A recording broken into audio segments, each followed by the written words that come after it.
Hi folks, thanks for spending time with me today. We're looking at number 9 in Nathan Ost's miniature etudes. And this one is, I feel like this one is pretty difficult, at least for me. So I'm going to try and play through it and see what I can discover and hopefully do a credible performance for you, but if not, we'll go back and pick up the pieces. So this is another practice session with Steve.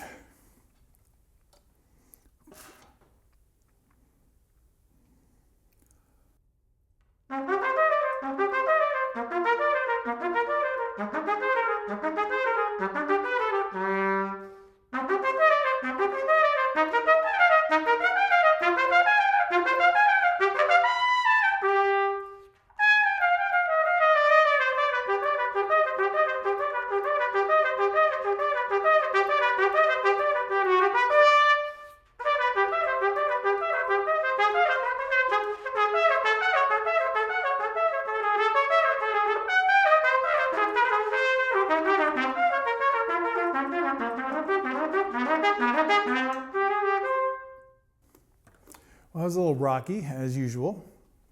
The reason is I was thinking too much. I was thinking about what I was doing, and even at the end there, where I totally lost my concentration, I was thinking about what I was going to talk to you about.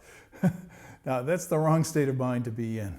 So one of the most important things when preparing for a performance is learning how to put yourself in the right state of mind. How do you know it's the right state of mind? Because it works. In other words, you perform and you're in the flow. You're not distracted. You don't let random thoughts or sensations or sounds bother you. There are ways to prepare for this. We're not going to get into that right now. But suffice it to say, I got distracted. So I'm going to go back and pick up the pieces and mention a few things that I think most trumpet players are going to have some challenges with to one degree or another. I know that it's challenging for me. So as I go through this, the first thing I notice is I'm playing the first note and it's gone very quickly. So I have to be in the sense of movement through the range. And the change of range is one of the big challenges on this piece, for me anyway. So I'm going to practice it by just trying to get comfortable with the change of range.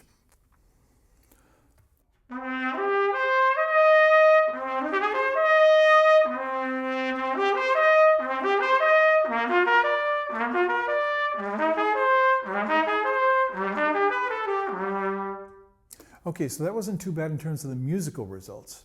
But one thing that I think is really valuable for these particular little etudes is that you can really examine the quality of your movements, the microscopic changes that take place in the oral cavity with the embouchure, with the movement of the air. Now, don't get lost in there, but the main thing to observe is it easy and simple? In other words, if I'm struggling and I feel like I'm using a lot of, there's a lot of unnecessary tension in my body, I need to correct that immediately. So that's what I would work on. Now, that was pretty good musically, but I felt tension in my throat when I was doing it. So that's a distraction for a performance. When you're practicing, it's necessary to spend time looking inward as well as with your ears on what's happening outward. It's the connection between those two things that really allows you to make progress with any of your work very rapidly. And most people don't know how to go inward very well. And it's just a matter of watching. So you have to have the awareness, and you get the awareness by looking more intently. So I'm going to decide, okay, well, how do I want it to be based on my experience? I don't want I don't want a lot of manipulation with my tongue.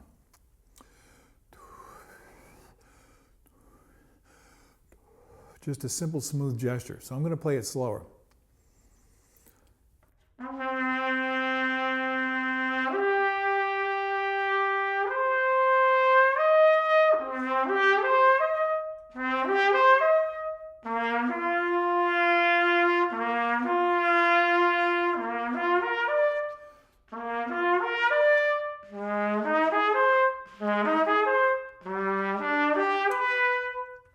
Okay, now it's getting a little smoother. I still feel tension. Something is out of balance. It might just be mental. It might just be that I'm on camera and being self-conscious about it. So I need to put myself in a different state of mind. But I don't want to spend too much time on this. I want to remind myself this is a sensation and a sound that's going in the right direction.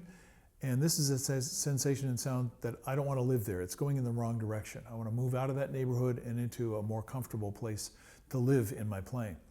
Now it gets a little bit more difficult. So I'm going to use the same technique.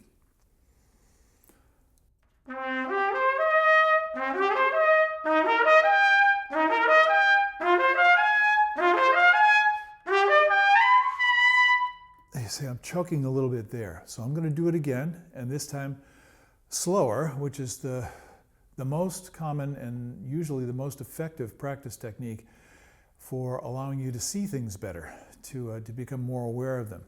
So if I can notice what's happening as I change that octave and a third,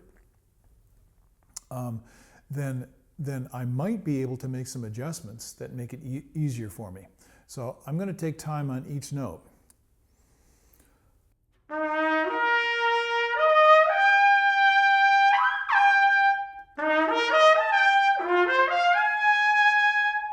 So I already feel, the question you want to ask yourself is, what do I want? In other words, in your own experience, there have been times when it was better, maybe even when it was easy, maybe so easy that you were kind of amazed and surprised. And the problem is that you're frustrated that you can't recapture that. And you have to learn how to trust it. And that means you have to remember it and call it kind of back into your experience. Make it simpler. So here's another way to practice, and this is not going to be great for everybody, but for those of you who have the strength and the skill, I might do that on the mouthpiece.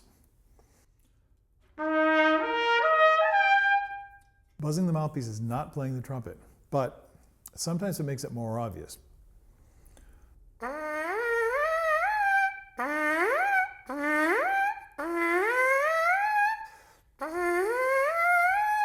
So what I really work on when I'm using the mouthpiece, because there are no slots for the notes to fit into, there is no acoustical reinforcement from an instrument.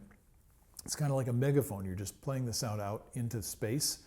But what that allows you to do is there are no bumps.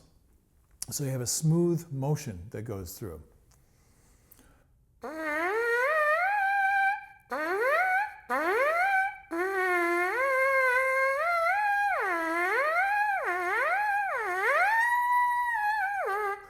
Now I'm getting a little bit closer. I'm going to go back to the trumpet and try not to fight the instrument. Let the instrument help me.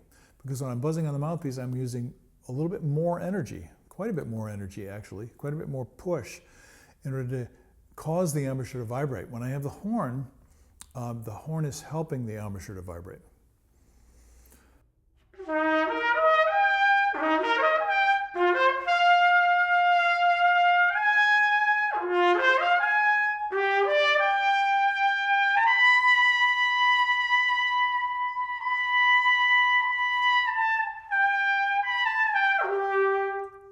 Now, if there's strain involved when you're doing that, don't do it.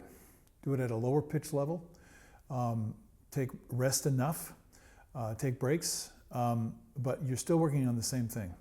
In other words, don't pound, don't hack away at it until you're fatigued, because that just reinforces bad habits. What you're trying to do is taste the sensation of balance and hear the quality of resonance, freedom of sound production in the tone itself. Get a real tone going. Now, I have failed to address one of the most aggravating things for most people about this is there's a lot of articulation. It's not just slurred. So I might start out in a bad place already when I'm articulating instead of. Now that's what I'm trying to get. But when my lips are together, when their lips are touching, and I have the mouthpiece on, and I have the horn connected to my body, the resistance is different. So I'm not just going, but I want it to feel like that. So I'm going to try and cultivate that as I do those arpeggios. Now I'm going to move to another spot and do a spot that was a little bit rough the first time through. That's, I think, because it was repetitive and there were downward intervals. So this is in bar 10. It's where you have this D-da-da, downward slurs. Let me start right there. Actually, let's start the bar before, bar 9.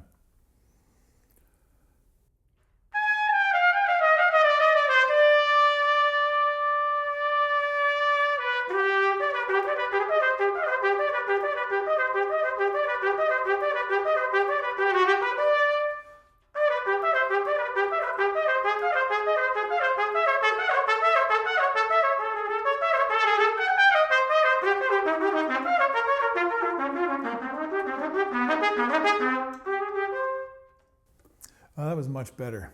Now it still feels a little risky. So there's like levels of difficulty. The first level in terms of failure is it's uncomfortable, it's awkward, and you get a really bad musical result. And that means probably you're trying to do something that's too difficult for you and you need to reduce it to something that's more simple. And that's basically the way I work all the time. So in this case, you heard me pause at the beginning, and this is something I do very often. After I played the descending triplets, I paused on that first note at the mezzo forte. Di, da, di, da, di, da, di, da, di, di, da. I'm coming back to my voice. In other words, I'm releasing tension in the throat. I'm having my sound production be as close to the voice as possible with as little muscular manipulation as is necessary in order to stay stable, you might say. And you can hear I'm trying to play in the center of all the notes as I move up and down. Now, this is high level difficulty, so you're going to have more or less success with it. And I think that the thing you have to keep in mind is it's a process, it's slow. If you're making progress, rejoice in that fact and build on it. Don't let it get away from you. Keep coming back to it and reestablishing it, and now you're creating a foundation upon which to build your musical machine, basically. So I think there's an awful lot in here. I could go on for a long time talking about it. I know it's hard to keep your attention on what I'm saying, and I'm sorry I can't give you a better performance just playing it cold. That would take quite a bit more work, but I hope some of the things that we covered today give you an idea of how to, some ideas of how to approach it. There are many, many other ways to approach it, so be flexible in your own personal approach and do what works, regardless of what I or anybody else on the internet or in your world say to you. You have to find your path, the path that works for you and the path that continues on upward toward mastery. Okay, go get it, and I'll see you when you have some more time. Bye-bye.